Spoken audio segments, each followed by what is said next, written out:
Bien, ahí creo que ya logramos conectar con Facebook. Ahora sí.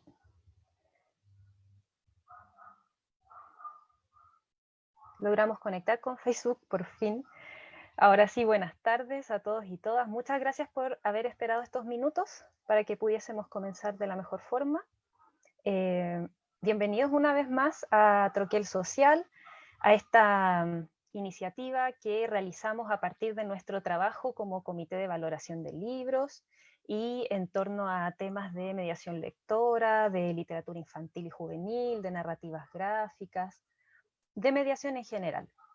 Y hoy día dimos un espacio para conversar sobre literaturas juveniles junto a Carola Ojeda y a David Agurto, quien David nos acompañó en el primer troquel social que hicimos a través de Zoom. Les voy a contar un poco más quiénes son Carola y David, y ahí comenzamos con la presentación. Carolina Ojeda es nuestra directora de troquel. Ella es licenciada en Letras y profesora de lenguaje, es máster en Literatura Infantil y Juvenil y profesora del Diplomado de Ilustración de la Universidad Católica y del Diplomado de Edición en LIG de la Universidad Diego Portales. Como les decía, además de directora de Troquel, ella es coordinadora general del programa Viva Leer de COPEC y también es coordinadora de proyectos sociales de Fundación La Fuente, donde trabaja hace 17 años, nada más ni nada menos. Y David Agurto, por otro lado, es licenciado en letras, profesor de lenguaje, es magíster en edición y también es máster en literatura infantil y juvenil. Desde hace 6 años forma parte del equipo de Fundación La Fuente como coordinador local del mismo programa Viva Leer de COPEC, y él también es parte de nuestro comité de valoración de libros de Troquel desde sus inicios en el año 2015. Ahora les voy a dar la palabra a ambos para que comiencen lo que nos tienen preparado. Carola, David. Hola, Bienvenidos. hola a todos. David, silénciate más.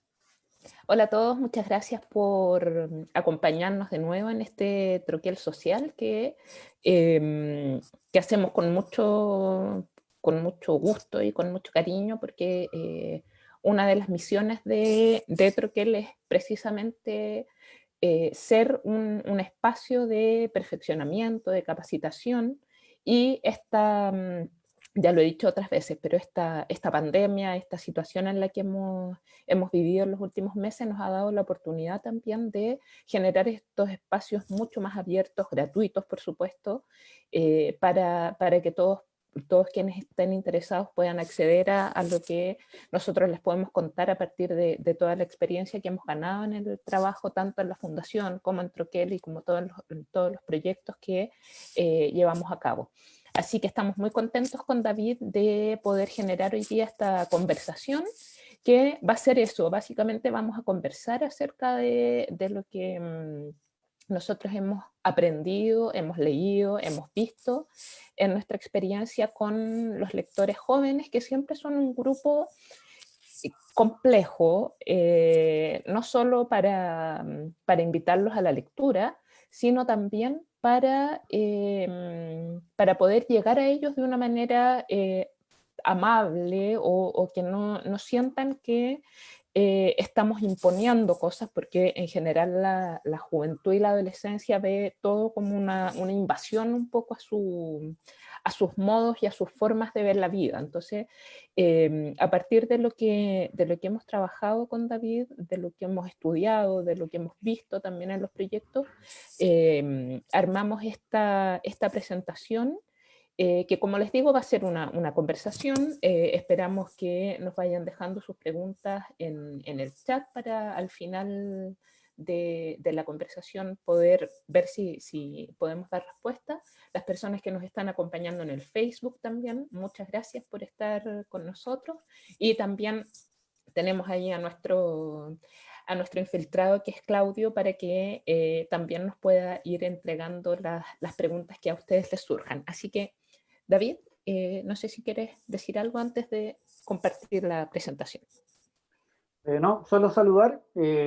darle las gracias a todos por estar presentes. Buenas tardes, obviamente. Y sí, es una gran alegría volver a Troquel Social y reencontrarnos con todo el público que sigue las redes sociales de Troquel y que obviamente está con harta hambre de conocimiento siempre y de saber mucho más. Y hoy también decir que es un agrado compartir contigo, Carola, esta conversación, algo que hacemos mucho en verdad en nuestro día a día del trabajo, de estar hablando, bueno, por un lado de la vida, del trabajo, y por otro lado también siempre estamos hablando de libros y de qué cosas estamos leyendo, y que también nos falta por leer. Eso, voy a Eso, compartir muchas la gracias. pantalla eh, para comenzar entonces nuestro conversatorio en torno a la literatura juvenil.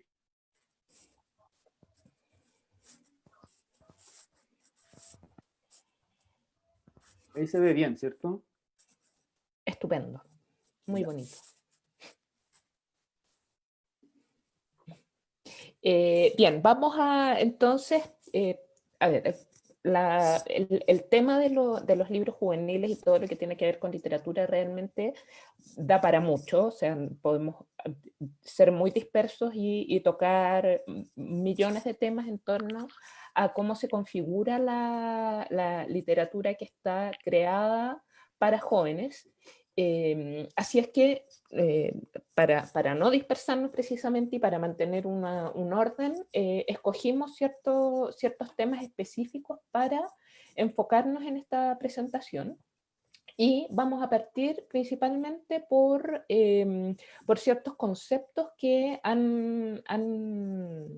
nos han presentado diversos especialistas, diversas, más bien son casi todas mujeres con las que trabajamos, que están asociadas a cómo se cómo se construyen los libros para jóvenes, cuáles son las estructuras que se han ido acuñando con el proceso de creación de la literatura juvenil, que es un proceso que no es tan antiguo. El concepto propiamente tal de literatura juvenil, yo creo que debe haber nacido hace unos 20 o 25 años, no más que eso. Entonces vamos a hacer un repaso por esos conceptos principales que conforman el corpus de la literatura juvenil. Después vamos a hacer un paralelo entre los libros que son creados específicamente para jóvenes y los que han sido apropiados por ellos. También vamos a ver la distinción que hay entre los libros que leen los jóvenes dentro de la escuela y fuera de ella. Y por último, vamos a hacer una breve revisión de algunas recomendaciones de lecturas que nosotros encontramos que son buenas lecturas para poder ofrecer a preadolescentes, adolescentes y jóvenes hasta los 20 o 22 años, que es más o menos la edad que abordamos aquí. Así que vamos David, vamos avanzando.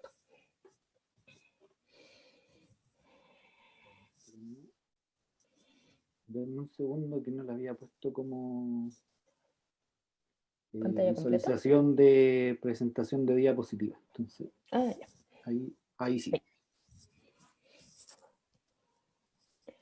Este manifiesto es un manifiesto propiamente tal que creó el grupo que dirigía más bien Adolfo Córdoba, que es un escritor y un especialista también en libros juveniles e infantiles, mexicano, muy conocido en México y en el ámbito de la literatura infantil y juvenil, principalmente por su blog Linternas y Bosques, que les recomendamos mucho que lo sigan. Es un blog que analiza, que recomienda, que es muy completo. Y él hace unos años tenía un grupo como un club de lectura dentro de la Biblioteca Vasconcelos, donde se juntaba a conversar precisamente con jóvenes. Y a partir de esa experiencia de trabajo, generaron este manifiesto que este es un afiche que está resumido ahí en el blog de Adolfo, ustedes pueden encontrar el texto completo, pero quisimos empezar con este manifiesto precisamente para sacarnos un poco los prejuicios que existen en torno a que los jóvenes no leen porque principalmente lo que no leen los jóvenes es lo que la escuela les obliga a leer, lo que el colegio les impone como una lectura obligatoria que solamente va a ser evaluada con una prueba. A eso se rebelan los jóvenes y yo creo que todos nos rebelamos contra eso. Entonces, les queremos presentar este manifiesto rápidamente para tener este marco sobre el cual nos vamos a mover nosotros dentro de esta presentación, porque efectivamente nosotros vemos diariamente en nuestro trabajo que los jóvenes sí leen. Los jóvenes sí leemos, parte de este manifiesto. Soy joven, soy lector. No nos interesa imponer o regular nada.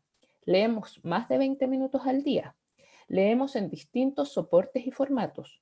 No nos limitamos a los libros. Ponemos los prejuicios en crisis. Defendemos Internet como medio alternativo de acercamiento a la lectura. Estamos a favor de la diversidad y en contra de los estereotipos. Interactuamos con las obras, establecemos un diálogo, nos involucramos, nos emocionamos, nos decepcionamos y nos preguntamos. Exigimos literatura a la industria editorial, no productos juveniles en forma de libros. Vamos en contra de la hegemonía de lo inmediato. También los jóvenes tenemos mucho que decir. Sobre todos estos aspectos no nos vamos a extender tanto sobre cada uno, pero sí vamos a tocar varios que nos parecen interesantes, sobre todo este contrapunto que se establece entre la literatura más comercial, la literatura con un real valor literario, los distintos soportes y formatos que existen hoy en día para acercarse a la lectura y no solamente libros en formato papel. Así es que vamos, David, porque ya Importante este manifiesto también que yo quería destacar, que es un grupo de jóvenes lectores que ya son lectores, pero que también van transcurriendo en una edad que no es la misma. O sea, es un grupo que va desde los 13 hasta los 24 años más o menos. Entonces, no es como que haya un grupo súper lector o estudiantes de literatura exclusivamente, porque sí lo hay dentro de ese grupo, que están reflexionando sobre la literatura juvenil. Claro, son jóvenes como cualquiera realmente, o sea, nadie tan especial. Claro, y ahora siguen trabajando como club de lectura, pero ya separados como del amparo de Adolfo Córdoba, y que se hacen llamar los guardabosques. Un poco ahí como siguiendo la línea del nombre Claro, del blog de del blog. Adolfo. Bueno, una de las cosas importantes que nos preguntábamos con Carolina, y quizás todos los que han reflexionado sobre la literatura juvenil, es cuál es el espacio de esta literatura, porque muchas veces se habla, por ejemplo, que no es literatura o es una literatura en desmedro de lo que sería como la gran literatura o la literatura con mayúsculas. Entonces, queríamos un poco conversar sobre este espacio, dónde queda la literatura juvenil y relacionándolo obviamente con lo que ya estábamos conversando del manifiesto de los guardabosques. Sí, y perdón, No, es que en ese sentido, o sea, nos preguntamos por ese espacio principalmente porque la literatura juvenil, tal como la edad juvenil o la adolescencia, que recién vino a reconocerse como una etapa importante dentro del desarrollo humano en los años 70, o sea, antes era como que de niño pasabas a ser adulto y no existía esta consideración específica en torno al desarrollo emocional, psicológico, cognitivo, o sea, social, de la edad adolescente y juvenil. Entonces, y lo mismo pasa un poco con los libros, que quedan como en este limbo entre los libros que son específicamente o netamente para niños, y luego en este espacio medio nebuloso para pasar a una literatura adulta que se supone que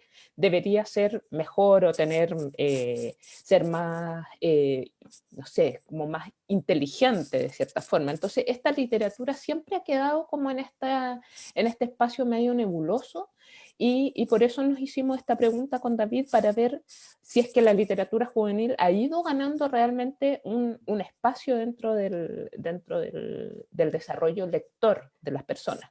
Y ahí es donde entran estos dos conceptos que acuña Ana Díaz Plaja, David.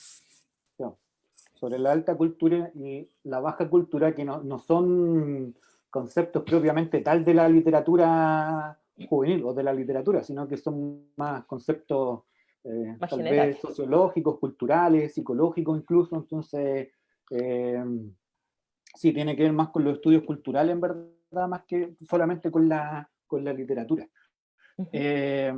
Y tiene que ver mucho tal vez como con la enseñanza obligatoria. Ya pensaba también en este momento cuando Carolina hablaba como de, claro, que efectivamente en los 70 hay un primer cambio en la literatura juvenil, pero también empiezan a ver ahí como los cambios sociales de que esta persona de 12, 13, 15 años ya no se ve tanto como un adulto dentro de la sociedad, sino que es quizá una edad intermedia en el fondo, y la escolaridad también se empieza a ser mucho más obligatoria o rigurosa también en esa época, especialmente para los hombres, que tenían mayor acceso a la educación. Pero en fin, la alta cultura tiene mucho que ver con voy a adelantar acá, con lo que la cultura dominante obviamente ofrece, ya como un poco la tradición muy marcada, ¿cierto? Como seguir cierto tipo de costumbres, y en cambio la baja cultura tiene que ver mucho más con las decisiones que obviamente toman las personas, que podrían incluso denominarse como subculturas o culturas underground o culturas marginales, por ejemplo. En el mundo de la música lo podríamos tratar, por ejemplo, como la alta cultura, como la música docta, y la baja cultura con representaciones como el punk, como el rap o cualquier música urbana. Lo interesante acá es que muchas veces lo que es baja cultura en algún momento después pasa a ser alta cultura. Entonces también son como términos o espacios que nunca son fijos, sino que por un lado son fijos, pero por otro lado también van variando. En relación a la literatura, podemos encontrar, sobre todo como no solo en Chile, sino que quizás en todo el mundo de habla hispana, encontramos mucho que la alta cultura en relación a la literatura está relacionado con los clásicos de las literaturas nacionales. ¿Ya? Entonces, acá la alta cultura en relación a la literatura pasa mucho por la enseñanza literaria. En nuestro caso, a través de la escuela, ¿cierto? El sistema escuela. Por lo tanto, es un corpus literario que vamos recibiendo en nuestra enseñanza secundaria. Eso sí, quizá acá como lo malo que tiene, o no sé si malo, sino que es como el obstáculo, porque es una literatura también como un poco limitada, porque no se puede conocer más, es que tiene una concepción nacionalista. Entonces, principalmente, lo que leíamos los jóvenes, cuando nosotros éramos más jóvenes, ¿cierto? Hace tal vez 20 años atrás en el colegio, en el liceo, la escuela, tienen que ver mucho con las tradiciones hispánicas que quería transmitir la escuela, sobre todo en un sentido historicista, o sea, de ver cuáles eran los movimientos literarios, cuáles son los autores predominantes, cuáles son las obras más importantes, como la que tenemos acá, de ejemplo, el Cantar de Mio Cid, ¿cierto? Este cantar de guerra, esta hazaña heroica española, de este héroe que se supone tendría como un origen histórico, obviamente, pero que tampoco está bien claro si es ficción o tiene sus bases en hechos históricos reales.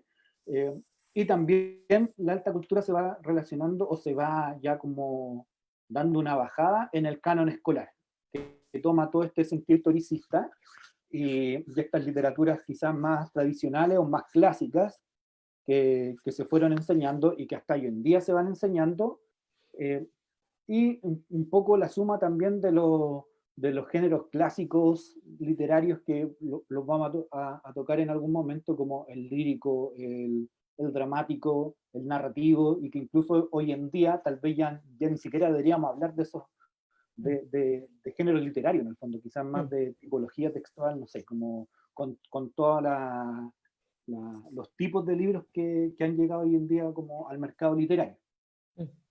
Y por otro lado, la baja cultura tiene que ver mucho más con una literatura de consumo, ¿ya? Acá, en uno de sus textos, Ana Díaz Plaja habla con signo de interrogación si será literatura basura. Bueno, puede que sí, puede que no. Para eso estamos hoy día discutiendo en el fondo, pero efectivamente ya no es un canon o un corpus literario tan tradicional, sino que sería este corpus literario que vamos compartiendo entre pares, ¿ya? Un poco en el boca a boca, en la conversación con mi amigo, ¿ya? Y también se dan muchos estos libros que uno puede comprar en el supermercado, en muchas ofertas, ¿cierto? En la librería de barrio.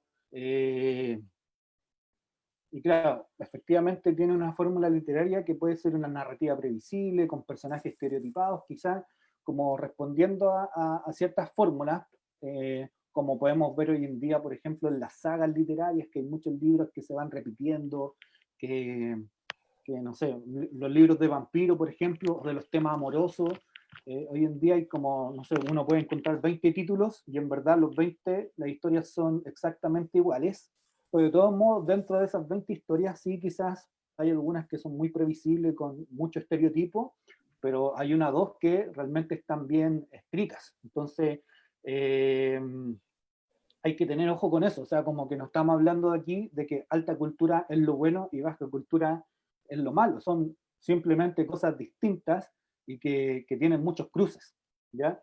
Sí, la baja cultura en literatura tiene muchos referentes televisivos, pero tiene también un gran aporte quizá al formar comunidades de lectores, ¿ya? Porque en general acá los lectores, que son muy consumidores como de este tipo de literatura, van formando comunidad mediante blogs, mediante internet, mediante también este intercambio de boca a boca, aprovechan mucho como la tecnología de hoy en día, entonces ya no se queda solo en leer el libro, sino que se conversa sobre el libro, y creo que eso también es súper importante y que quizás a la alta cultura o a la escuela que se ha hecho cargo de la alta cultura le ha costado mucho conversar sobre libros.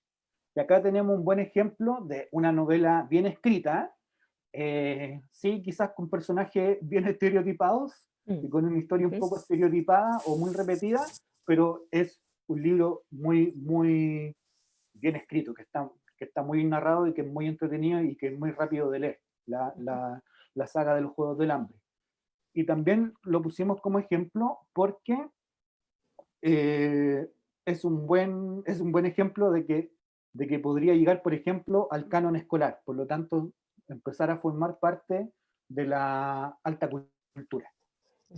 Sí, en ese sentido, bueno, de hecho creo que en algunos colegios al menos ya está integrado al menos el título 1 en los títulos de lectura obligatoria, pero a lo que quería mencionarte, David, es que creo que lo que mencionabas de que nosotros hace 20 años, pongámosle, cuando íbamos al colegio, esta alta cultura o este canon escolar era mucho más rígido de lo que es hoy día. Yo creo que ahora es como que estamos entrando hace algunos años en un proceso casi como de cultura intermedia, tal vez, en como que se han ido integrando elementos de la alta cultura y de la baja cultura en esta estructura escolar, que es al final la que manda un poco el sistema literario de los jóvenes. Y claro, a pesar de que, o sea, hay que leer el Mío Cid, pero también está la cabida a Harry Potter o a los mismos Juegos del Hambre o a la elección que un adolescente quiere hacer. Entonces, yo creo que ahí, o sea, es bueno ese proceso que se está dando, como de ir haciendo más heterogénea esa selección que puede haber en los colegios. Creo que hay hay un crecimiento incipiente de una formación literaria distinta que no solamente va asociado a lo nacionalista propiamente tal o a lo más tradicional, que también tiene mucho que ver con el periodo en el que estábamos hace 20 años atrás, que o sea, recién pasando de dictaduras a democracias, como que el contexto social y político también marca mucho esa tradición literaria que nosotros vivimos y que me imagino que muchos de los que estamos aquí en este espacio somos más o menos de las mismas generaciones. Entonces, en ese sentido, creo que la voz juvenil ha surgido y ha permitido un poco crear este espacio más intermedio también, como ese espacio Claro, en blanco que hay ahí, que es este limbo del que hablábamos antes también, como, claro. como una situación intermedia que yo creo que se va a ir consolidando de a poco, espero. Bueno, la misma Ana Díaz Plaja, cuando habla de alta cultura, reflexiona que la alta cultura solo la puede transmitir la escuela, ¿no? Como nadie va a leer obras, nadie va a leer el mío Cid porque sí, porque se le ocurrió leerlo. O sea, nadie es muy tajante, pero obviamente sí puede llegar alguien a leerlo, pero la escuela está a cargo de eso, pero también Mm, habla de que la escuela está a cargo de empezar a incluir todos estos mm. textos que han sido denominados como baja cultura. Que de Ahora, por hecho otro, también dale. creo que es un concepto también muy impuesto desde la alta cultura, Sí, decir pues, baja cultura. claro, claro, porque le da una connotación negativa de inmediato.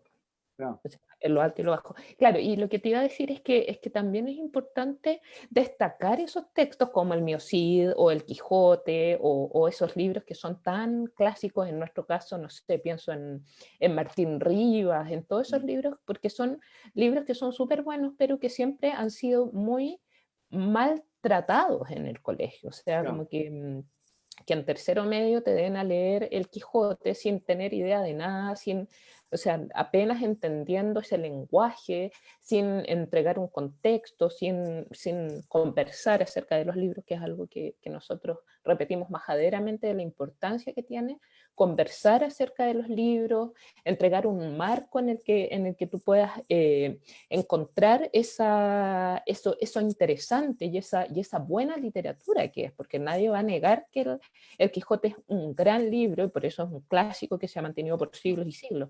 Pero claro, uno le agarra odio a ese tipo de libros porque nadie te dice, o sea, te lo tiran por la cabeza y después te hacen una prueba. Entonces, en ese sentido también es importante que la formación literaria, tanto de los alumnos, de los profesores, de los jóvenes, como que involucre ese diálogo en torno a las obras, que no estamos diciendo que solamente hay que leer sagas o que solamente hay que leer los libros que los niños escojan. También hay una formación literaria que todos deberíamos tener, pero claro, la forma en que se hace eso yo creo que es lo más complejo.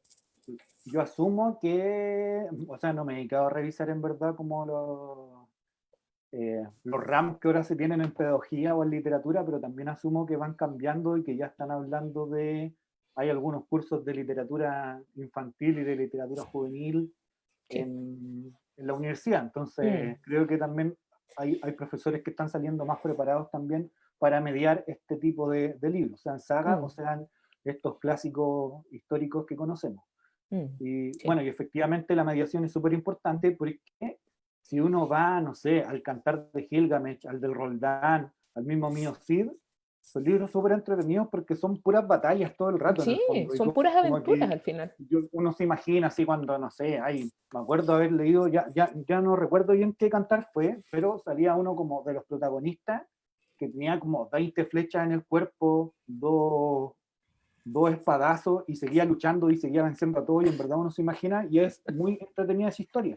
Pero Mm, efectivamente también tiene como un código lingüístico, tal vez un lenguaje claro. que es mucho más complejo y que es Mm, súper difícil de leerlo a primera, obviamente, y mm, necesita un acompañamiento. Que quizá eso también se nos olvida siempre a los profesores, pues, de hacer mm. ese acompañamiento en la lectura. Claro, y tienen una Bueno, carga negativa también esos mm, libros, como que han pasado de generación en generación los traumas de la gente diciendo, oh, no, eh, en tercero medio te toca el Quijote y es lo peor, y no.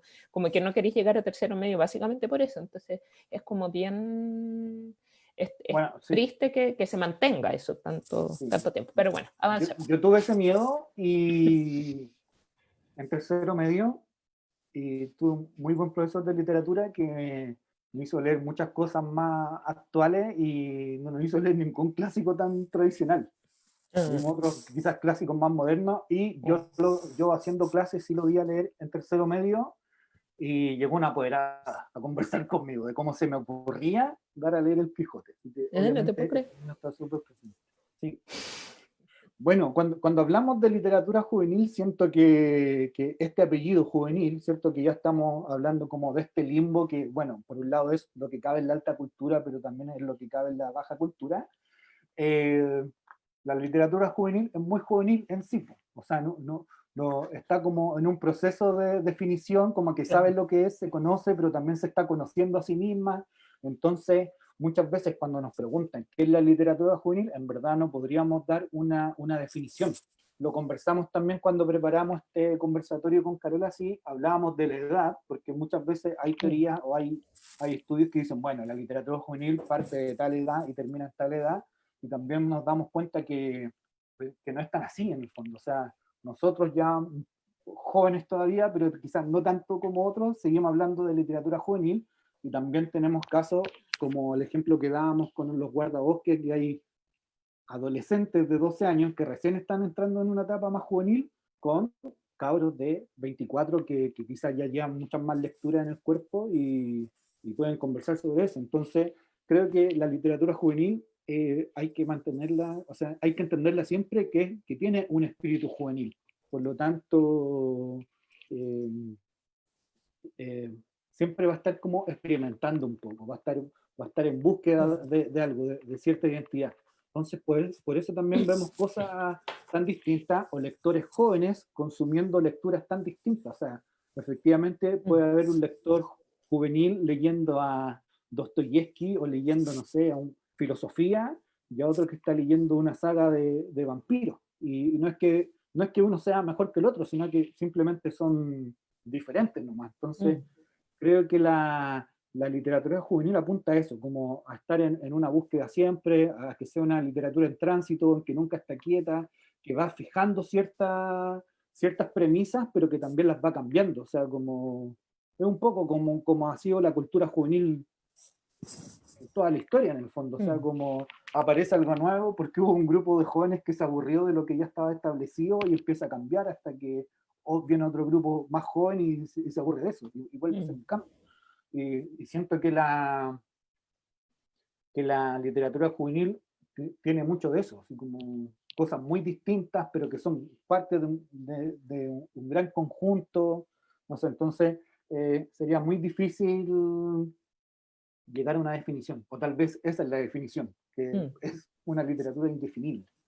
Sí, que es cambiante también, o sea, el hecho de la megaproducción que existe actualmente también en términos editoriales, de cómo van cambiando los formatos, van cambiando los temas, van cambiando las preocupaciones, cómo la sociedad también avanza tan rápidamente. Yo creo que específicamente la literatura juvenil es una literatura súper como permeable a los cambios sociales que existen, a los cambios políticos, a los problemas que se van dando, y eso mismo hace que de un momento a otro haya distintos formatos, distintos temas, distintas maneras narrativas.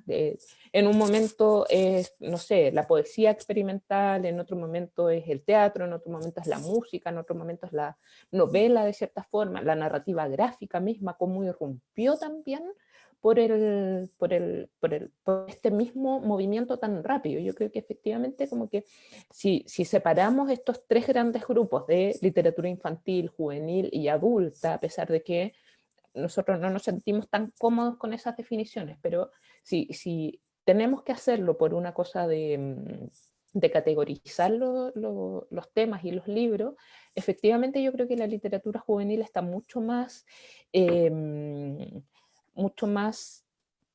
proclive a estos cambios y a lo que sucede en el entorno. Entonces, eso mismo hace que suceda esto, ¿no? Que no está esta definición, que que se aborden múltiples temas, o sea, en un momento, no sé, a principios de los 2000 estaba toda la literatura de la magia, sobre todo por Harry Potter, luego pasamos, todo el mundo leía los vampiros, después todo el mundo leía novelas distópicas, después todo el mundo leía novelas realistas con enfermedades terribles, con John Green, por ejemplo, con Bajo la misma estrella, y hubo, no sé, 50 libros acerca de personas enfermas terminales. Entonces, como que, pero ahora yo creo que desde los 2010 o 2015 para adelante, ya ha ido cambiando esa situación también, como que ahora hay muchos más temas, muchos más autores, muchos más formatos, y creo que tiene mucho que ver con o sea, no sé si tiene directamente que ver, pero a eso se suma el concepto del nacimiento profuso de la narrativa gráfica, que yo creo que vino a marcar una nueva forma de leer también, y que ha sido súper bien recibida también por los que no son tan lectores. Creo que eso abrió una puerta importante para aquellos que se negaban un poco a estos mamotretos gordos. No sé cómo lo veis tú ahí. Sí, es verdad. Bueno, en mi caso particular a mí me gusta mucho el cómic y cuando he hablado con chicos de quizás de 12, 13 años hacia arriba, como que ya están así como en una etapa más adolescente, hay una gran preferencia por ese tipo de libros. O sea, cuando visitamos las bibliotecas que nosotros tenemos a cargo, siempre surge como una gran demanda por ese tipo de libros. O sea, siempre nos piden que traigamos más, que llevemos más, perdón, que la encargada de biblioteca también nos pasa eso, así como ojalá para el otro año sea más narrativa gráfica que narrativa. Porque efectivamente hay una gran demanda y que ha sido súper enriquecedor porque efectivamente hay un aumento de lectores con ese formato. Y creo que también influye mucho que hoy en día los adolescentes y jóvenes sean mucho más exigentes. Entonces, como que creo que también hay como un mercado también que está respondiendo a esa exigencia y esas necesidades, porque también en algún momento, como tú decías, hubo como un boom, ya salió un buen libro con un X tema, en este caso como el de John Green, y hubo 50 más parecidos, incluyendo algunos de él incluso, como repitiendo un poco una fórmula. Pero claro, creo que ahí hubo un aprovechamiento comercial de algunas editoriales, como por ahí tener como un stock de títulos que respondieran a esa necesidad, ¿cierto? Pero que funciona más como con su sentido comercial, más que con entregar buena literatura. Y creo que ahora se está dando un poco de una forma distinta, en el fondo, con el surgimiento de nuevas editoriales más independientes, también con el consumo de editoriales independientes que van sacando buena literatura, no quizás muchas veces de literatura juvenil, pero que creo que sí hay un mayor consumo de editorial independiente. Creo que eso también va relacionado con esta literatura en tránsito, o sea, de cómo va cambiando también la oferta editorial juvenil, porque los mismos lectores juveniles van cambiando y van exigiendo la literatura en relación a esos cambios. Por eso hoy en día vemos quizá como que, no sé, los libros de vampiros, que lo hemos mencionado ya un par de veces, como que ya fueron nomás, pues ya pasó la moda, ya hay libros mucho más realistas, no sé, que tienen como tema o contexto, no sé, la diversidad sexual, por ejemplo, o el tema del SIDA, por ejemplo, que también fue tan tabú en la sociedad muchas veces, y ahora es un tema que ya está como puesto en la mesa literaria, en el fondo. Claro. Ya hay libros que están hablando de esa situación o de ese contexto. ¿Sabes qué? Antes de que sigamos avanzando, David, quiero que aclaremos un poco el concepto de alta cultura y baja cultura por un comentario que nos mandan por interno. Ujú. Cuando hablamos de baja cultura, no nos estamos refiriendo a un concepto que tenga que ver con lo más marginal en términos económicos, sino que estamos refiriéndonos a lo más marginal en términos literarios propiamente tal y en términos de no responder al canon históricamente establecido por, en este caso, el colegio, la escuela, Claro. que impone ciertas lecturas. Por eso ponemos específicamente el ejemplo de los Juegos del Hambre, que a pesar, respondiendo al comentario que nos hacen, el, está claramente esa novela y todas las que hemos mencionado de los vampiros, Harry Potter, John Green y todas las que vamos a mencionar después están claramente respaldadas por una editorial y por un merchandising enorme, pero no responden al contexto canónico de lo escolar, sino que están fuera de ese ámbito, están como en los límites o directamente fuera de ese espacio que históricamente ha sido reconocido como lo correcto, como lo clásico, lo que se tiene que saber. Claro. Entonces, no nos referimos a una cosa como de que solamente algunos leen, o por ejemplo a las editoriales independientes, o a los fanzines, o a las cosas que son producidas a una escala muy menor o con muy poco presupuesto, sino que precisamente a ese canon que es escogido por el mismo joven, por recomendaciones de sus pares, y que no responde a lo que se exige en el colegio. ¿Ya? Esa es Claro. como la diferencia que estamos estableciendo. No Sí, sé si claro, no, no es entienden. con términos quizás más tan mercantiles, o podríamos poner el ejemplo del bestseller, que el bestseller, ¿cierto?, es el más vendido eh, dentro de la alta cultura y la baja cultura encontramos productos que son bestsellers. Entonces no tiene que ver tanto como con eso. Efectivamente, los Juegos del Hambre quizás literariamente cabe dentro de la baja cultura o estuvo en ese espacio, pero claro, un venta increíble, ¿cierto? Como que Ujú, tiene película, que tiene, no sé, claro. mucha, hasta, no sé, ropa han sacado de los Juegos del Hambre, entonces Ujú, no tiene que sí. ver con eso. Bueno, hemos estado conversando un poco de cómo están leyendo los jóvenes o qué leíamos los jóvenes cuando éramos más jóvenes, ¿cierto? Y su relación con la escuela. Entonces ahora queríamos quizás como profundizar un poco más en esto de cómo se va construyendo, por una parte, el canon literario juvenil y el canon escolar. Tal vez van muy de la mano, ¿cierto? Con esta idea que estábamos haciendo referencia recién a la alta cultura y la baja cultura, Ujú, pero creo que también acá ya empezamos a dificultarnos un poco porque hay mucho cruce, ya como que ya no podemos hablar quizás como decíamos hace un rato atrás, de hace 20 o 30 años cuando nosotros estábamos en el colegio, ¿cierto? Que era como un límite mucho más marcado, sino que acá eh, la línea, ¿cierto? La frontera es muy delgada. Entonces, hoy en día creo que se empiezan a hacer mayores cruces. Eh, de hecho, lo vemos ahí con los ejemplos que ponemos de portada de libros. ujú, Bueno, y el canon juvenil, como hemos estado conversando, es un canon creado entre pares principalmente, entre la recomendación de uno a uno. Eh, Acá siento que también hay un sentido amplio de la lectura, lo vamos a profundizar después, ¿cierto?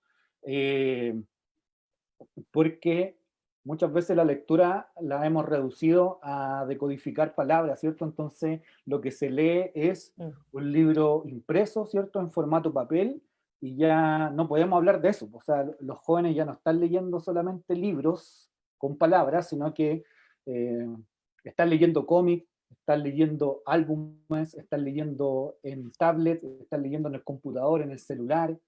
Entonces hay un sentido mucho más amplio de la lectura. Obviamente todo tiene que ver con interpretar textos, sean visuales, musicales, verbales, pero creo que también hay un consumo de otras formas culturales que también se pueden asociar a la lectura. O sea, el ver series, por ejemplo, en Netflix, o el ver una película, el escuchar un disco de tu grupo cantante que te gusta, también tiene que ver con la lectura. Y creo que los jóvenes tienen, de manera consciente o inconsciente, tienen como ese sentido amplio de la lectura, que implica leer mucho más. Quizás como muchas teóricas también de literatura infantil dicen que leer es leer el mundo, ¿cierto? Y darle sentido al mundo que nos rodea, no solo decodificar textos.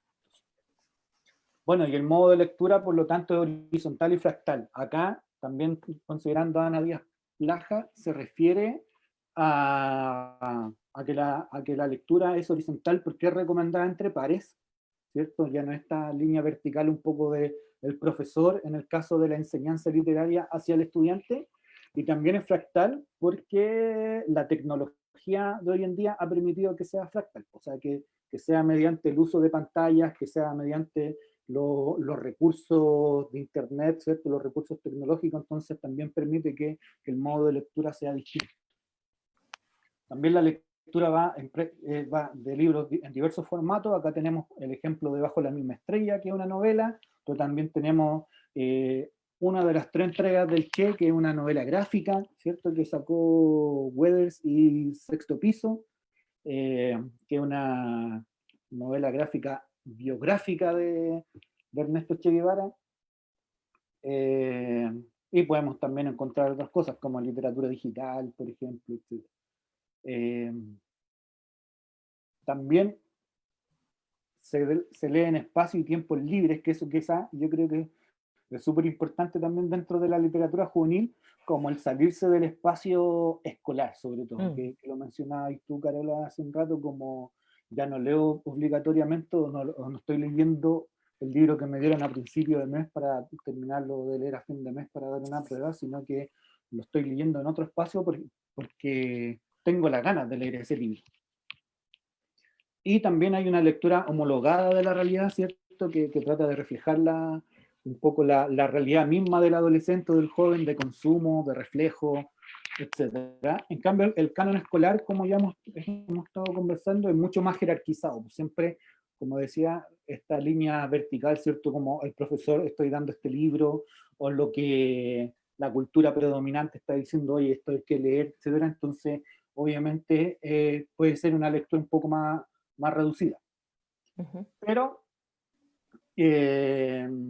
bueno, está este concepto importante, el Bildungsroman, un concepto alemán, que básicamente es la novela de formación.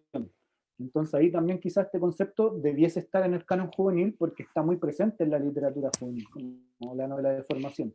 Desde siempre, en todo caso, desde que incluso no se hablaba de literatura juvenil, o sea, como, clásicos como Tom Sawyer, por ejemplo, o Huckleberry Finn, tienen mucho que ver con una novela de formación, pero el mismo Harry Potter, que está ahí justo como ejemplo de ambos cánones, tiene mucho que ver con novela de formación, tal vez sin pretender ser novela de formación.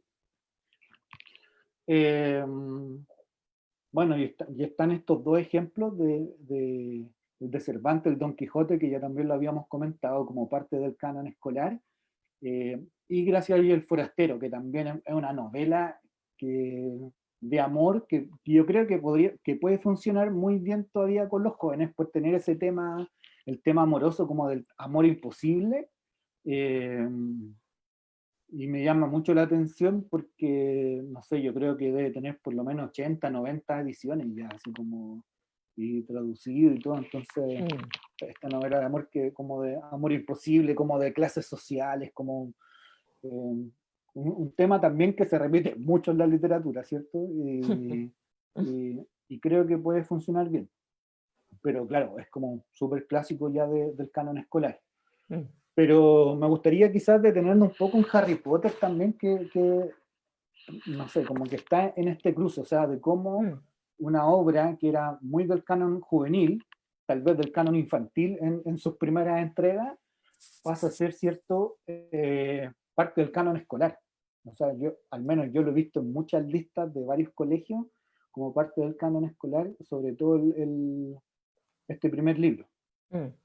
Sí, yo creo que tiene que ver también, que estaba leyendo algunos de los comentarios del chat, tiene que ver como a ver, por un lado, porque la escuela finalmente como que aceptó, o bueno, el ministerio tal vez, aceptó que el canon literario obligatorio podía ser modificable, porque o sea, nosotros pensamos, hay muchos libros que yo leí cuando estaba en el colegio y que mi mamá también leyó cuando estaba en el colegio, o sea, como que por mucho tiempo estas listas de lectura no tenían posibilidad de cambiar.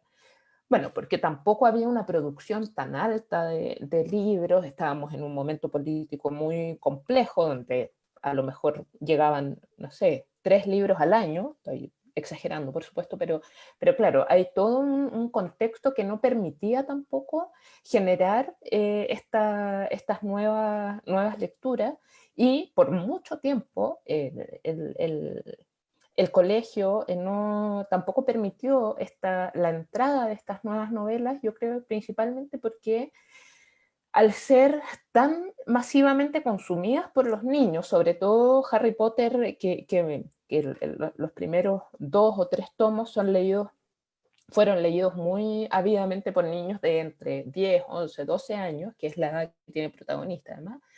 Entonces, como esto de que fuera tan masivamente consumida, tan entretenida, yo creo que hacía que las personas encargadas de generar estos listados como que desconfiaran de la lectura, como que es tan extraña esa sensación de que solamente un libro que es fome o que no te entretiene va a ser bueno literariamente.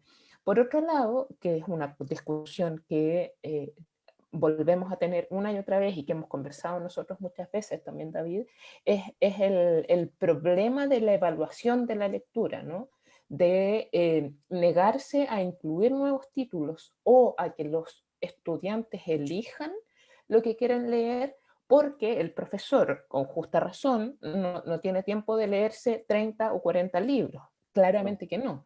Pero el problema está en por qué tenemos que evaluar las lecturas como las estamos evaluando.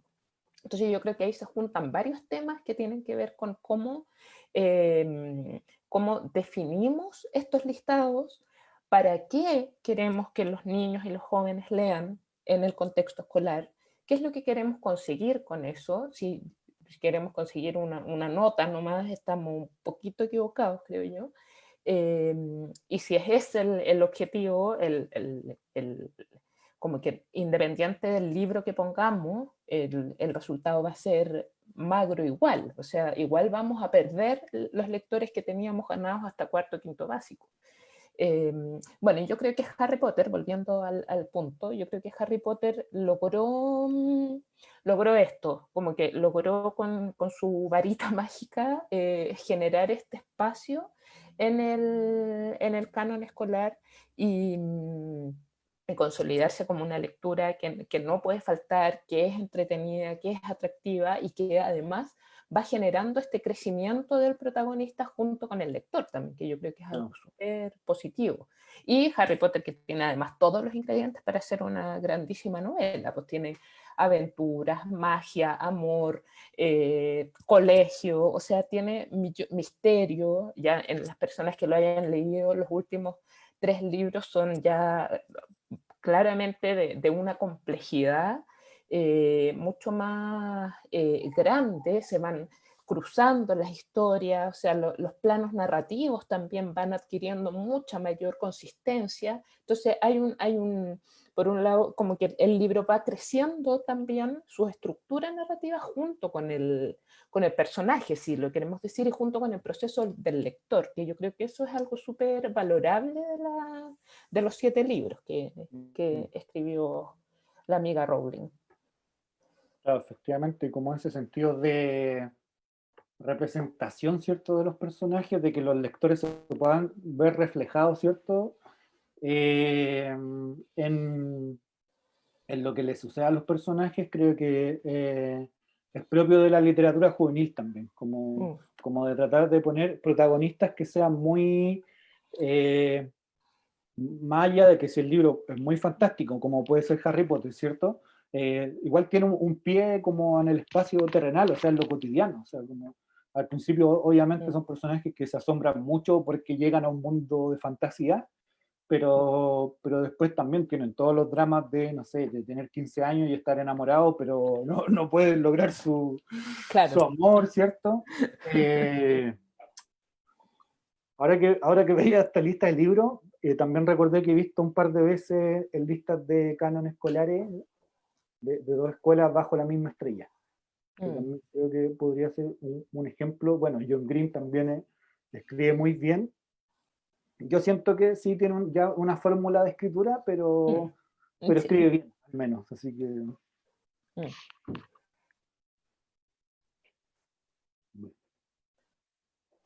Vamos.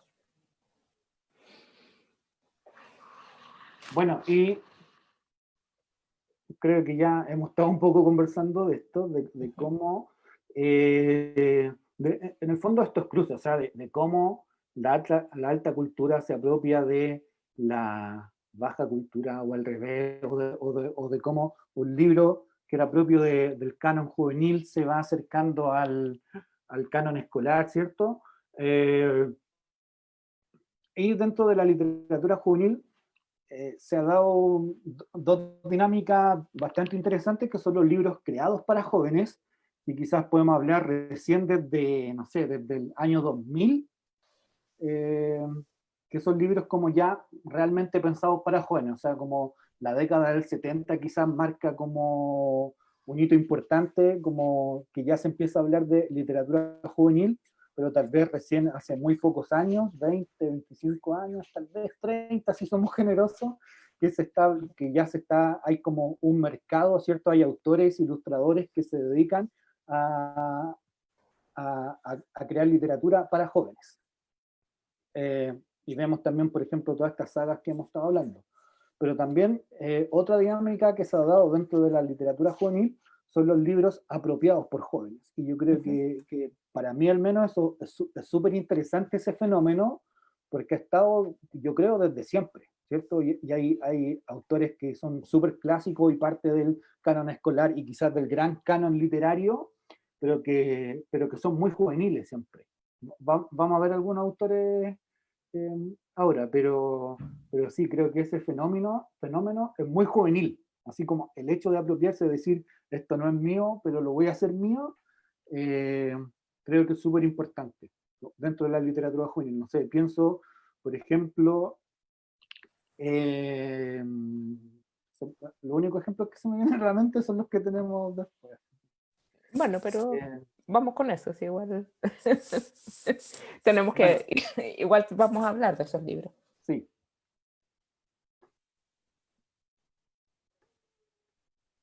Bueno, efectivamente acá tenemos varios ejemplos en primer lugar, de cómo desde los cánones más tradicionales, los jóvenes se han ido apropiando de esta literatura, sin ser literatura juvenil, sin ser literatura creada para que los jóvenes lo lean.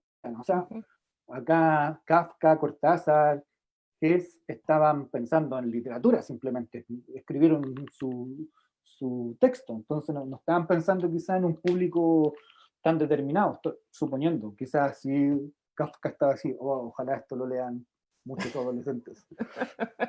Pero claro, finalmente es literatura.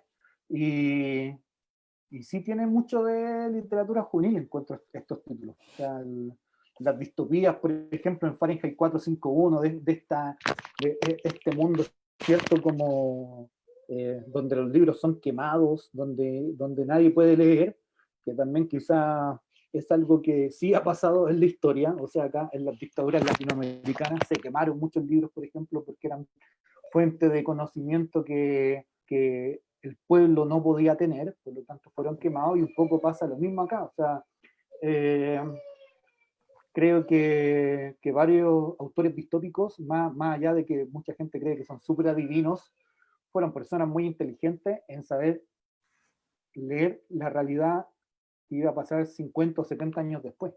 Ujú. Eh, pero claro, me pasa también, por ejemplo, con Siddhartha, que Siddhartha, claro, el protagonista está en una búsqueda espiritual. Toda la novela es una búsqueda espiritual en el fondo, y va por distintos caminos. ¿Y qué más joven que eso en el fondo? Pues de estar como en un autodescubrimiento. Entonces, que pase por un camino súper espiritual, religioso, otro que piensa que el camino es, no sé, el del amor carnal, eh, es muy juvenil todos esos caminos. Entonces, también cómo ciertas temáticas o ciertas formas quizás narrativas van haciendo que los jóvenes nos fuésemos apropiando y se vayan apropiando de ciertas obras que ya son parte de un canon literario juvenil. Me pasa también con Cortázar, que también lo hemos conversado mucho estos días con la Carola, de todos los formatos que tiene Cortázar. O sea, Cortázar era un gran experimentador de formatos, o sea, como de cortar los libros, en el caso de Rayuela, decir, bueno, se lee de la página 1 a la 400, ya no me acuerdo cuántas tiene, o se lee con los capítulos en el orden que tú quieras, o sigue este orden que yo te voy a dar, y que incluso hoy en día tiene mucho que ver cómo se ordena las obras narrativas digitales, que las tengo que ver en pantalla, y que como lector puedo ir eligiendo qué hace el protagonista, por ejemplo, o a qué capítulo me salto, o a qué lugar voy, porque tengo cuatro espacios, y 4 espacios temporales también para moverme, entonces yo voy decidiendo. Entonces, creo que Cortázar en sí también es muy juvenil en las formas de construcción de los libros que tiene, o sea, es muy experimental siempre. Bueno, y vemos también, no sé, el Joven y Alocada, la Camila Valenzuela con Saurí, que también es una saga, o sea, no una saga, son 3 tomos de esta historia. 3 o 4, no me acuerdo, 3. Pero claro, ellas son ya como una literatura mucho más juvenil, son jóvenes, de veinteañeras, yo creo todavía, entonces es literatura creada por jóvenes para jóvenes. Claro, y eso la hace que entre mucho más fácil en ese grupo etario, ¿no? Porque claro, cuando Cortázar escribió Rayuela, él no era un jovenzuelo, sino que era ya un adulto, lo mismo que, bueno, no sé cuántos años tenía Hesse, pero en general ninguna de estas obras que fueron apropiadas por los jóvenes fueron escritas pensando en ello. Las otras, claro, yo creo que ahí cuando hablamos de esta diferenciación entre lo que se apropian los jóvenes y lo que es explícitamente escrito para jóvenes, tiene que ver más con esa estructura narrativa de la que hablamos, ¿no? Ahora, en este nuevo siglo, en que el formato de las series, por ejemplo, está tan difundido, o sea, podemos acceder de muchas maneras a ver millones de series distintas, y ese es un formato que también se ha ido replicando en la literatura. Entonces, nos encontramos, por ejemplo, con, no sé, con los Juegos del Hambre o con otro tipo de sagas que terminan un capítulo y al tiro, o sea, es casi como que apareciera abajo, el próximo capítulo va a empezar en 5, 4, 3, 2, 1 y no puedes parar de leer. Como ese formato o esa vertiginosidad con que pasan las cosas también, son estructuras muy acotadas a estas novelas que están creadas explícitamente para jóvenes, lo mismo que comentaba David antes, como lo que pasa con John Green y esta receta un poco que tiene ya acuñada, pero es una receta que funciona, es una receta que realmente le ha traído muchos lectores y muchos beneficios económicos, por supuesto. Entonces, por eso la sigue replicando.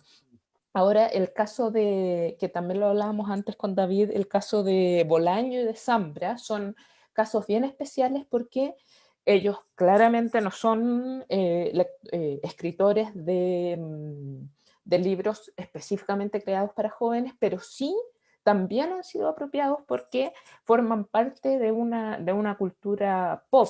Bolaño particularmente es como un ícono, antes lo definías también, David, como un ícono de esta cultura más marginal también, de querer salirse de lo establecido, de crear también una nueva forma narrativa, ¿no? Como que en todos sus libros hay también esta experimentación de la que hablábamos antes, y eso es al final lo que hace que estos libros adquieran tanto valor, tanto para los jóvenes como para los adultos. O sea, no, tampoco es algo que no están encasillados dentro del grupo adolescente.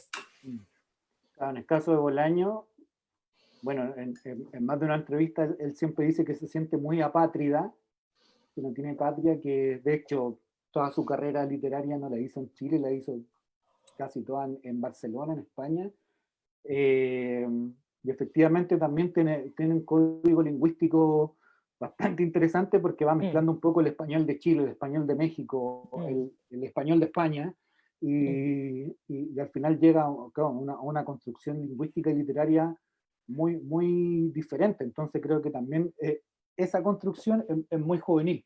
Sí. Bueno, claro, y eso de ser apátrida, de no tener patria, no solamente tiene que ver con su nacionalidad, sino que con el mismo sentimiento que predomina en la adolescencia de no sentirse parte de ningún lugar. O sea, como, ¿dónde encajo? ¿Dónde como que no me gusta estar en mi casa, no me gusta estar en el colegio, no me gusta estar acá? Entonces, como que también esta búsqueda constante que se ve reflejada también en su obra. Bueno, y Quiltras, no sé, que parece que no lo hemos mencionado, No, lo pusimos ahí también porque es muy buen ejemplo de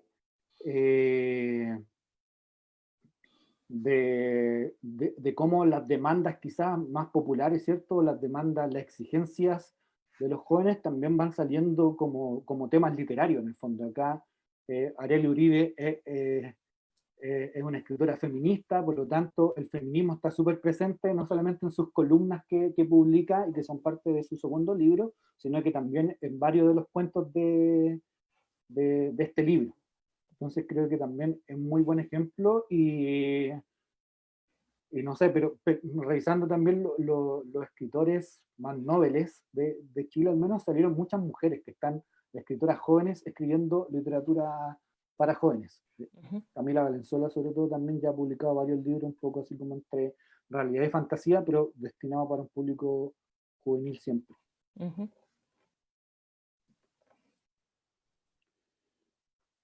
Bueno, y dentro de lo que hemos hablando, ¿cierto? Este circuito, estos cruces, y también estos cruces entre fantasía y realidad, que son muy propios de la narrativa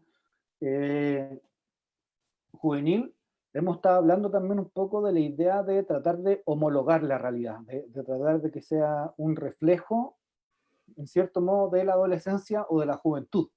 Entonces, por eso también calza tan bien Harry Potter, ¿cierto? Todos estos dramas amorosos que tienen todos los personajes, porque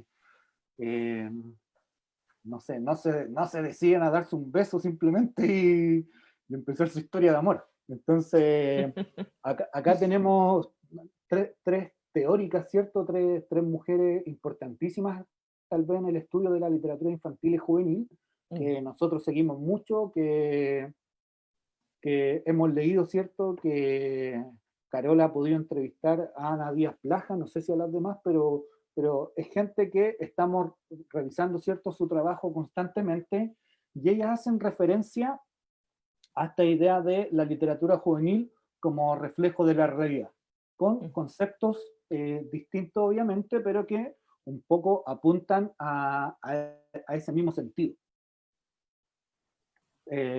No sé si tú, Carola, quieres comentar un poco de Gemma Yuch, que conocen más esa idea.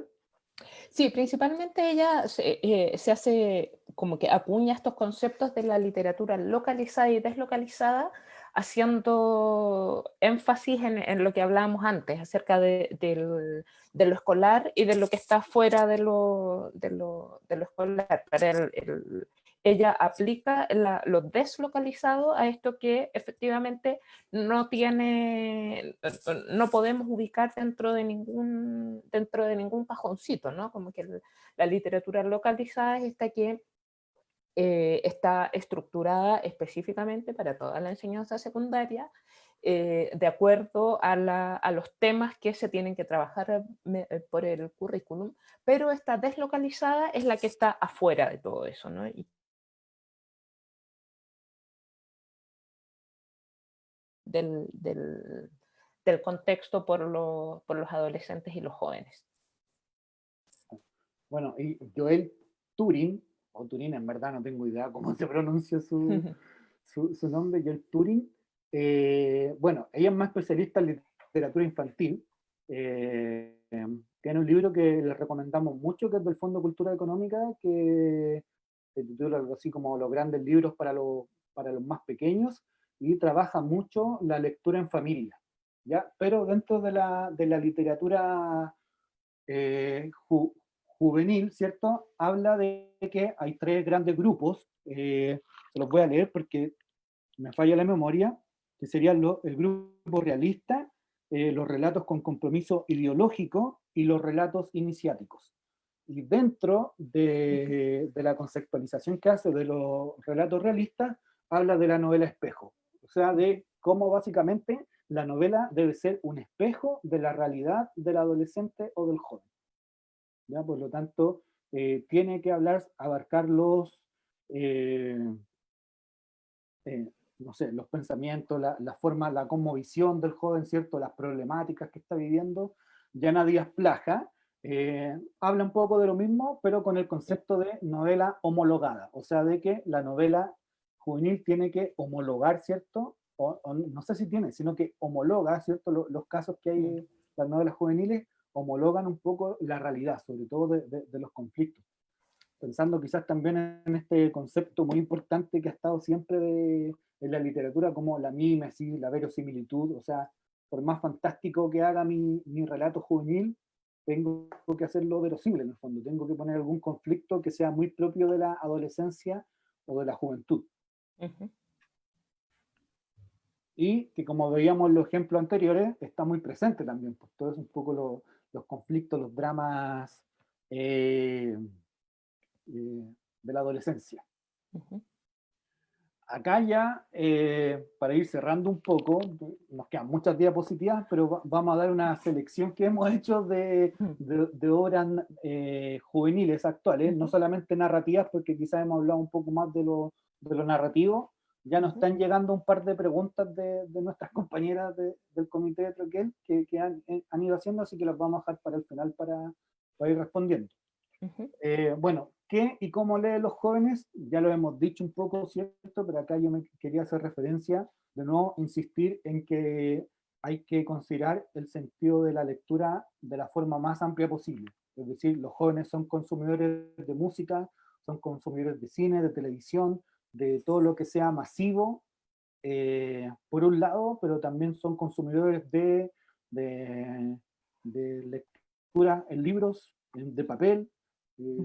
Hay lectores jóvenes que leen clásicos, hay lectores jóvenes que están leyendo al Ulises de Joyce, pero hay otro lector joven que está leyendo Crepúsculo y está bien. Y ninguno es mejor que el otro, ninguno es más lector que el otro, ninguno es más inteligente que el otro. O sea, cada uno también está construyendo su proceso lector a través de los libros que elige. Yo creo que ese yo creo que es un gran problema de nosotros los adultos también, de encasillar todo en sí, que este es más ordenado, este es más así, este es más allá, y por eso vamos, como decía en algún comentario también, nosotros mismos vamos desvalorizando esas lecturas que escogen los jóvenes. Yo creo que ahí hay una tarea que nosotros como mediadores, como profesores, como papás, como el adulto que tiene cerca a un joven,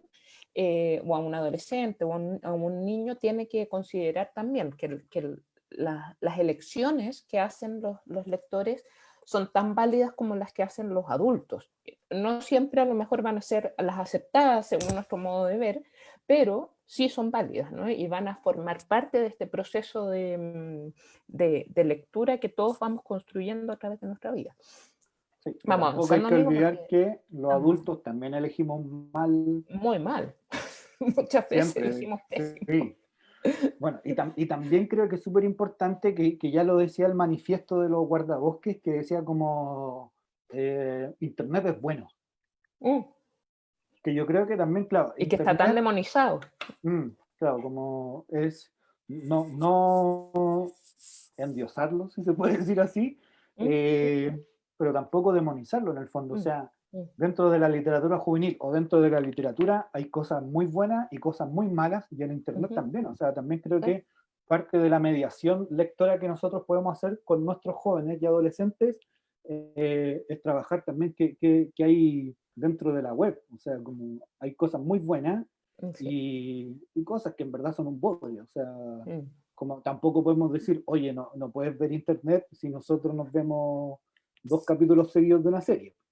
Lógico. No tiene lógica en el fondo. Claro. Entonces sí creo que hay que empezar como a aceptar y investigar y empezar también a trabajar la literatura y la lectura en sus distintos formatos y en sus distintos soportes. O sea, yo en mi caso, por ejemplo, que hice clase durante muchos años, siempre solo di narrativa, poesía y teatro a leer, la típica obra a final de año de teatro y un par de poemas entre medio. Y ahora que trabajo ya más como mediador de lectura, me di cuenta que fue un gran error, porque en el fondo hay muchos más formatos dando vueltas. Entonces está el cómic, está la novela gráfica, está el manga dentro del mundo de la historieta, está la narrativa digital, que necesariamente necesito un celular, un tablet o un computador para leerla. Por lo tanto, hay mucho más soporte y formatos para leer, y por lo tanto también nuevas formas de lectura, donde los adolescentes y los jóvenes tal vez van mucho más avanzados que nosotros, que somos adultos. De todas maneras. O que somos más viejos. Me sigo considerando joven. Bueno, y ahora para terminar les queremos hacer una recomendación. Se los vamos a dejar después, yo creo, ¿no? Como enviar de alguna forma. Sí, No vamos sé. a dejarla, sí, porque en Sí, verdad porque yo creo que la pusimos vamos a pasar súper muchos rápido libros ahora. y la idea es como, claro, verlos Sí. rápido Sí. en honor al tiempo. Sí. Hoy no puedo avanzar.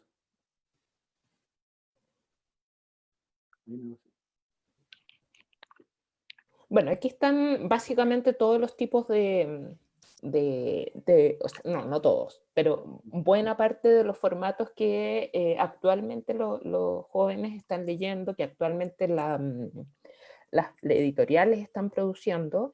Y aquí nos interesó incluir el concepto de álbumes, y aquí me tomo el tiro de una pregunta que habían en el chat acerca de cómo la ilustración es consumida por los jóvenes, o qué papel juega de la literatura juvenil. Y precisamente hay muchos álbumes que están dirigidos a jóvenes. En general uno tiende a pensar que los álbumes son solo para niños, pero no, hay muchos autores que están produciendo álbumes para jóvenes con temáticas asociadas a la adolescencia, con una mirada mucho más existencial, tal vez, tomando el tema de la soledad, tomando temas sociales también.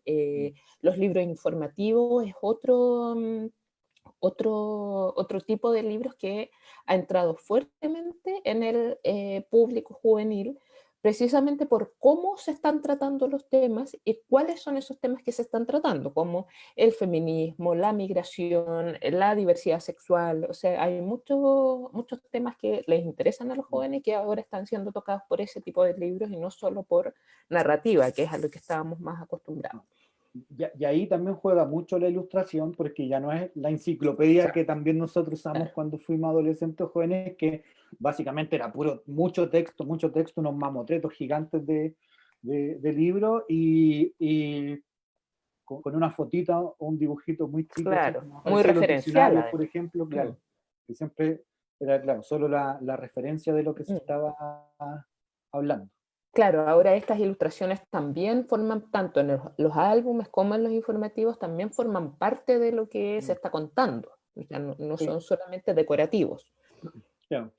Sí, yo creo que hay que entender Mm. Oh, no sé qué pasó acá. Vamos, tú puedes. Hay que entender la ilustración, ¿cierto? Quizás como en los sentidos que se da en el álbum, dentro Mm, mm, de toda la ilustración en el mundo de la literatura. O sea, mm. es una ilustración que está interactuando siempre con el texto, que muchas Exacto. veces sí repite, ¿cierto? O refleja lo que dice el texto, pero también dice lo contrario, lo complementa, entrega otra información. No sé. Claro. Entonces, Ujú. hay que ahí darle una vuelta que en el fondo no es solamente como un descanso nomás literario ahí como bacán, tengo una hoja menos para leer y avanzo más rápido, sino que hay información ahí dentro de de la obra. Bueno, ya hemos hablado de Harry Potter, así que yo creo que anda Sí, avanzando para poder hablar un poco más de...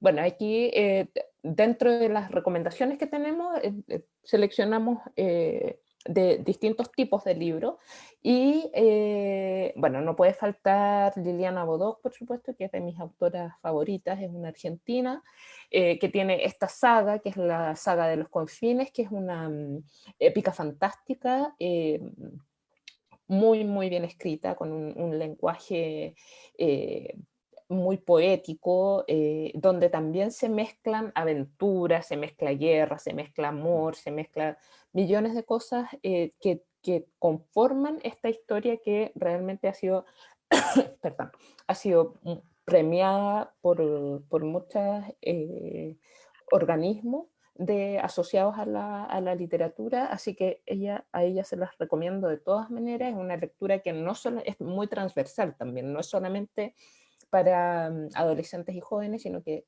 todos los adultos también la van a disfrutar muchísimo. si Y tienen, abajo están libros de cuentos y novelas breves también de Liliana, que son un poquito más infantiles, como Sucedió en Colores o Diciembre Superálbum. También son libros fantásticos realmente. Así que se los recomiendo de todas maneras para quienes no la conozcan.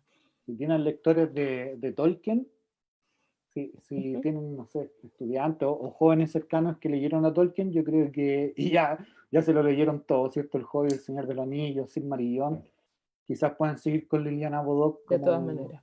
Mm. Que además es como el otro lado de la historia, como que no, como que ella en una entrevista precisamente hablaba de cómo Tolkien habla desde los blancos, desde el oriente, desde como lo correcto, desde el norte, y ella cuenta la historia precisamente desde el sur, da vuelta al mapa y ve cómo los del sur somos los buenos de la película, como el prototipo indio también es el bueno de la película, al contrario de lo que muestra un poco Tolkien también en El Señor de los Anillos. Ya, vamos, porque yo puedo hablar Bueno, de la línea Laura Bodoc mucho Gallego rato. también, una excelente escritora. Eh, para Troquel, de hecho, leímos junto al bestiario de Axelin un muy buen libro que yo disfruté mucho, en verdad, y que es Sí, un libro esta es la... gigante, pero que me impactó porque hace mucho tiempo no leía una novela juvenil tan larga y en verdad se leía muy rápido. Y creo que también puede ser un rasgo eso de la narrativa juvenil como bastante importante. O sea, como pueden ser novelas de 500 páginas, pero en verdad si son novelas que te enganchan, se leen muy, muy rápido. Sí. Sí, esta es la última saga que escribió la Laura Gallego, que es Los Guardianes de la Ciudadela. Yo ya me leí los tres, así que completamente recomendado. Las Memorias de Idún es la primera saga que ella escribió y también es buenísima. También tiene, yo creo que se conjugan todas estas grandes historias en que mezclan muchas cosas, no son historias que son dirigidas para un solo sexo, por ejemplo, no son solamente historias de mujeres o solamente para hombres. Mezclan todo y lo hacen de una manera súper precisa. Entonces tienen lectores de de todos los tipos realmente. Dale. Bueno, Susan Collins, que ya hablamos de ella, ¿cierto? en alguna otra conversación acerca de esto también pensaba que todas estas grandes escritoras de sagas son mujeres, precisamente, como que es raro eso. Mm, En los álbumes se da más que son hombres, como ahora que vamos a ver a Chaután, sí, que vamos. es uno de los grandes autores de álbumes y que toma temas, o sea, yo diría que de hecho no es nada de infantil, sino que es muy juvenil y adulto sus temáticas. Sí, bueno, acá está quizás El Emigrante, que debe ser como de sus obras más reconocidas, Mm, junto con El Árbol Rojo. Quizás ujú, ya son los clásicos de Chang-Tan, sí. pero sí me gustaría destacar mucho a Cigarra, ¿cierto? Que este personaje, quizá uno de sus últimos libros, que este personaje que, como lo ven, ¿cierto? Ahí empaquetado con su trajecito y corbata, viviendo en un mundo muy adulto, laboral, ¿cierto? Pero que tiene una tristeza interior Mm, súper grande. Entonces se mm, ve también con todos esos colores grises que están siempre presentes en toda la obra. Entonces, mm, creo que es una obra muy buena para reflexionar sobre la realidad actual, sobre también cómo vamos quedando solos, tal vez, como es más individualista el mundo. No sé, es una obra mm, muy hermosa. Cuesta, de hecho, no mantener ahí la lágrima sin mm. que caiga, porque es verdad que es un libro muy bonito, Mm, que provoca mm, muchas emociones.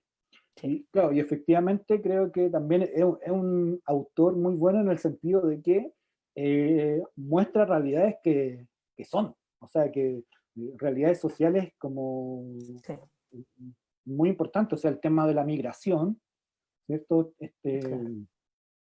Este personaje que llega a una habitación, que está solo, que está ya alejado de sus seres queridos, que lo acompaña esta especie de, no sé, como de pez. Es muy extraño ese personaje, pero muy bonito. Sí.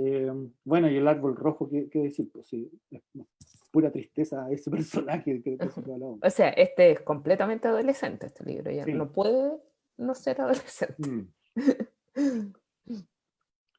Bueno, aquí otras imágenes de Chengtan. Wolf Bueno, Ehrlich, dale. tampoco sé, ilustrador alemán, también muy importante. Eh, El Pato y la Muerte, bueno, que ahora en español se llama El Pato y la Muerte y el Tulipán. Ujú, Cambió la edición porque la editorial alemana que tiene los derechos pidió que la traducción fuese tal cual el título en alemán. ujú, Y bueno, qué tema más también importante de discutir con los jóvenes, con los adolescentes, que la muerte. Sobre todo en esta muerte que está tan que, que no es mala en el fondo, como mm, que se entiende que es un paso más de la vida.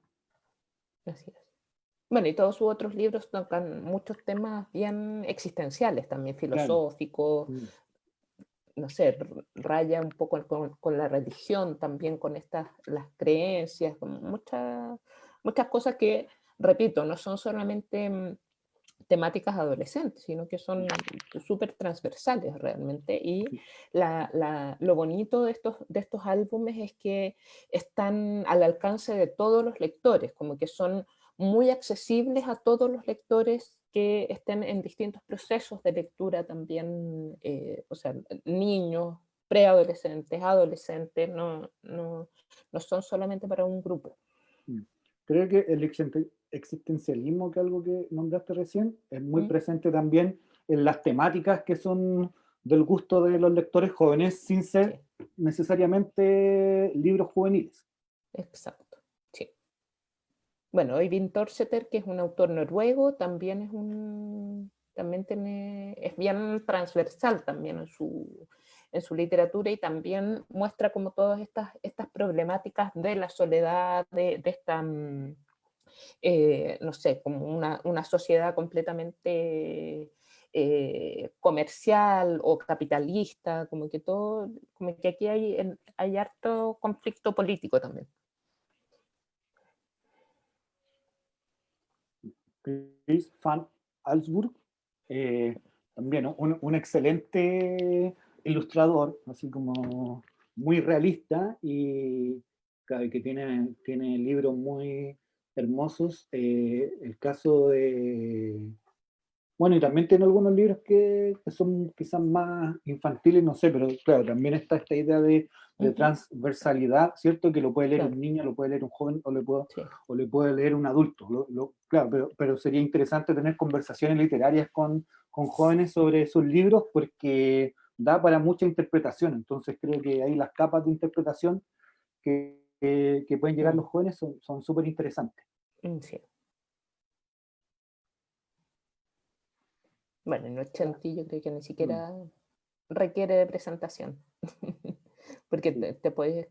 Y aquí yo creo que entramos a una literatura un poco más clásica, si lo queremos ver, pero el poder ilustrativo que tiene en 80 yo creo que es algo que no podemos dejar de mencionar, como la carga y la fuerza de su ilustración, yo creo que es de los aspectos que más pueden llamar la atención a los lectores jóvenes y, una vez más, Mm. adultos e infantiles.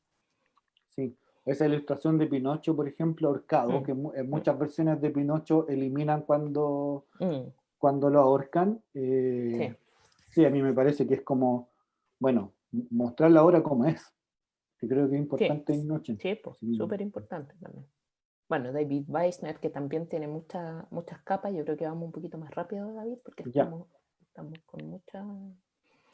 Aquí ponemos algunas novelas para la transición etaria, más bien, Mm, desde, no sé, 10, 11, 12 años podemos ya entrar en novelas que son más largas, pero estas son súper buenas historias que todas las hemos recomendado en nuestro comité. Creo que los imaginarios, y sí, los imaginarios yo creo que es el único que mm, no alcanzó a estar, pero todos los demás son novelas muy interesantes, muy bien escritas también, que pueden marcar este punto de transición entre los libros o novelas un poco más infantiles y las que son más juveniles. Bueno, este tema ya lo habíamos tocado, ¿cierto? El Uh tema -huh, de la migración, ¿cierto? Como parte de los temas quizás más cercanos a la realidad, tal como es. uh -huh, Eh, no sé, El otro país de María José Ferrada, ¿cierto? Que es una muy buena poeta también que pueden leer uh -huh, niños y jóvenes y adultos, migrantes, uh -huh. bueno, migraciones, que es un libro un poco más informativo. Uh -huh. Esto Aquí se da esto, mucho también como en cómic, ¿no? Como novela biográfica. sí, sí. Sí, que han tomado como que el fuerte de la novela gráfica ahora o sea, no solamente, pero han tomado a grandes personajes y han transformado sus vidas o contado su historia a través de cómics, y me parece que es una buena manera de acercarse también a estos personajes súper importantes en todos los aspectos, pues, o sea, literario, el caso de Alan Turing, Mm, este científico, el Che, que es una cosa mucho más política, Lennon, que es música, o sea, como que tenemos mm. muchas temáticas interesantes asociadas a la narrativa gráfica. Sí. Acá el único ejemplo de Jorge González no es gráfico, No porque los es demás eran gráfico, todas sí, novelas gráficas. exactamente. Bueno, y también hay una preocupación editorial por reeditar, por poner, ¿cierto? Quizá un texto que ya es muy conocido y que ha sido quizá apropiado por los jóvenes eh, durante muchas décadas y le dan un giro, ¿cierto? Quizás con la Ujú. ilustración, como Alicia en Sussex, no sé cómo se diría, Sussex. eh, que es una vuelta, ¿cierto? A la historia, Ujú, o La muerte en Venecia, que contempla ahí agrega, ¿cierto?, a su edición una gran ilustración interpretativa del texto. Entonces eh, se da una nueva forma, ¿cierto?, de leer estos clásicos, ¿cierto?, o estas historias que quizá que han estado ahí durante muchos años, quizás sin traducción y se traducen, mm, no sé, hay como un rescate editorial importante de novelas que son juveniles o que han sido apropiadas por los jóvenes. exacto. Bueno, hay Bueno, muchos diversidad sexual, libros. ¿cómo? ¿Qué? No, que iba a decir que hay muchos libros sobre diversidad sexual que han ido Mm, apareciendo. Aquí es una mínima selección de libros que hemos leído también en el comité y que hemos seleccionado. Por eso no está plagado de libros, porque mm, la idea es que sean buena literatura el que estamos recomendando. Pero estos son claro. súper buenos acercamientos a la diversidad sexual que existe, bueno, que siempre ha existido Sí. realmente. Ahora está mucho más visibilizada solamente. Sí, en el comité nos ha tocado leer varios libros, varios títulos, pero Ujú, también siento que hay cierta moda editorial por publicar libros de títulos de diversidad sexual ujú. y gran parte no son buenas obras literarias. Entonces, Sí. creo que también hay como que estar como con un ojo crítico siempre en qué voy a seleccionar para los jóvenes, porque Ujú. no todo libro, porque sea un tema importante, ¿cierto? O un tema controversial, lo tengo que dar a leer si no es una obra, una buena obra literaria. Exacto, y lo Bueno, mismo ha pasado con el tema de las mujeres. O sea, que claro. el año pasado fue un boom y había libros de historias de mujeres, biografías de mujeres, las mujeres científicas, las mujeres deportistas, las mujeres aquí, las mujeres allá. Y claro, también nos encontramos con libros que estaban muy bien escritos, pero otros que dejaban bastante que desear. Entonces también hay que tener ojo con esas modas. Este lo quisimos, lo quisimos incorporar principalmente porque es una nueva forma de leer, como dice ahí, y como en esta edición, bueno, y en esta colección que tiene la editorial Babel colombiana, se intenta cambiar un poco este paradigma del álbum y de cómo leemos el álbum. La Mujer de la Guardia es una historia que está contada en palabras por Sara Bertrán, la autora chilena, y contada en ilustraciones por Alejandra Costa, pero lo bonito que tiene es que parte con ilustraciones, después tiene el cuerpo del texto y finaliza con ilustraciones, y tiene un poco esta experimentación de la que hablábamos antes, de que podemos leer solamente las ilustraciones, podemos leer solo el texto o podemos leer ambos códigos en conjunto, en un orden distinto también, y vamos a tener formas de entender esta historia distinta. Entonces, por eso le quisimos mencionar esta maravillosa obra realmente, que también ha sido muy premiada, así que se las recomendamos mucho.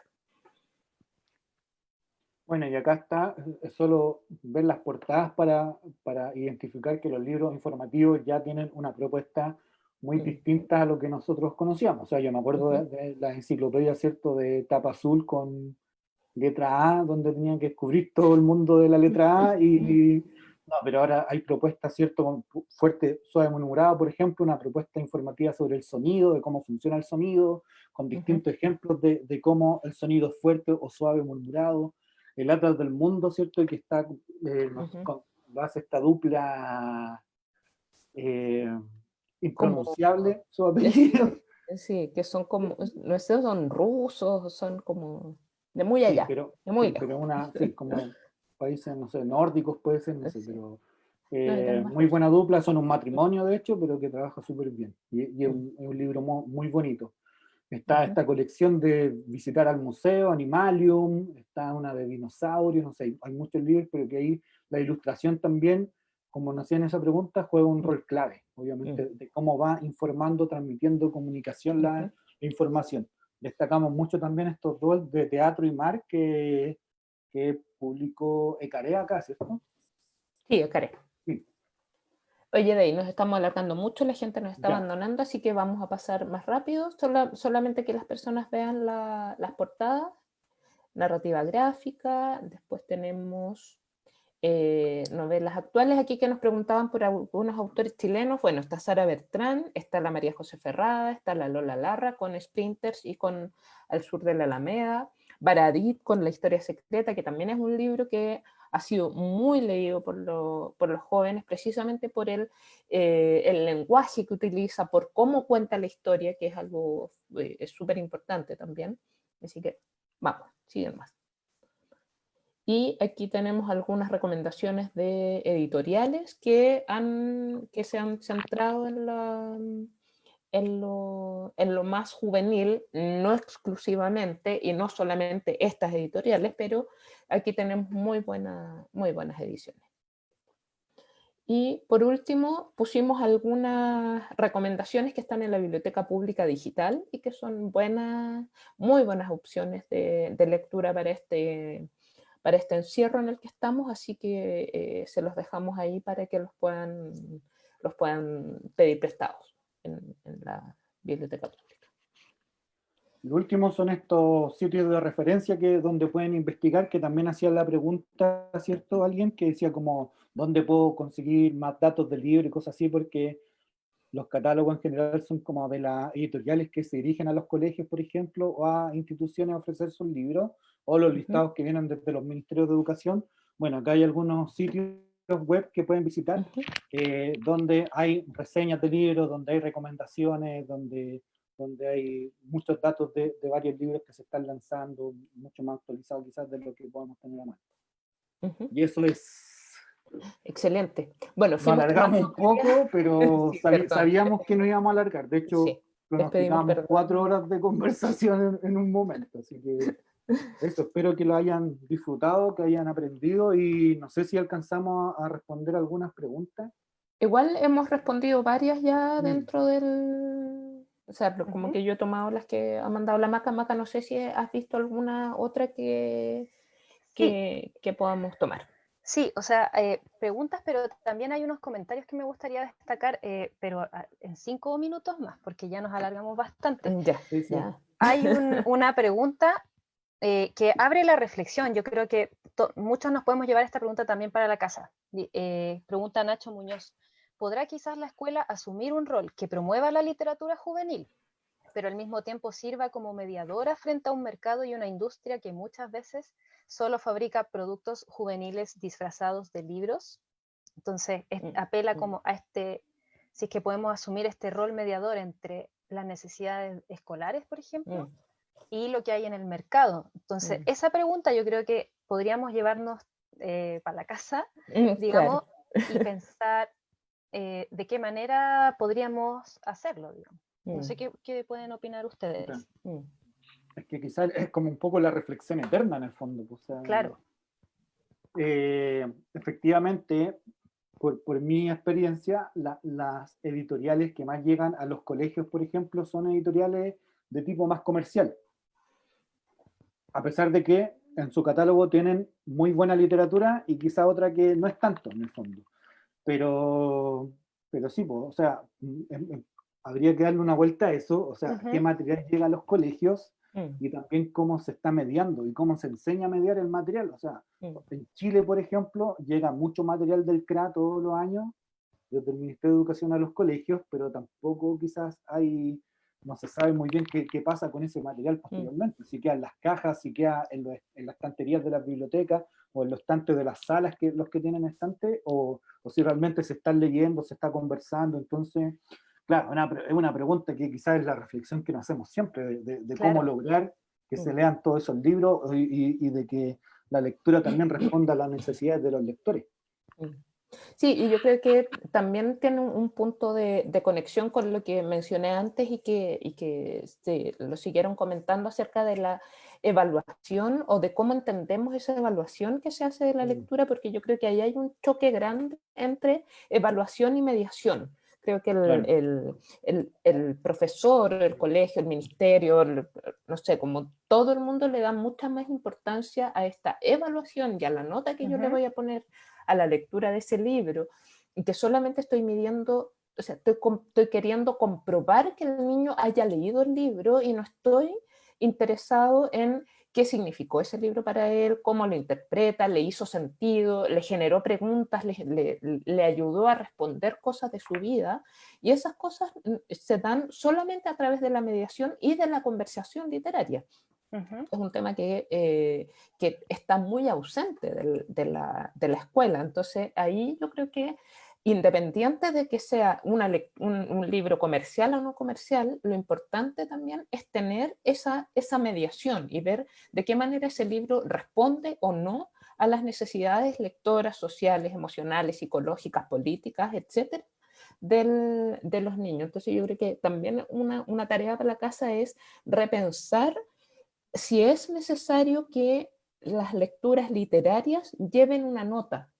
¿Por qué tenemos que insistir en esa evaluación? Es algo que yo voy a repetir majaderamente porque realmente creo que no estamos haciéndole un gran daño a la lectura literaria y a las buenas literaturas a través de la imposición o de la obligatoriedad de poner una nota a eso que lee el estudiante.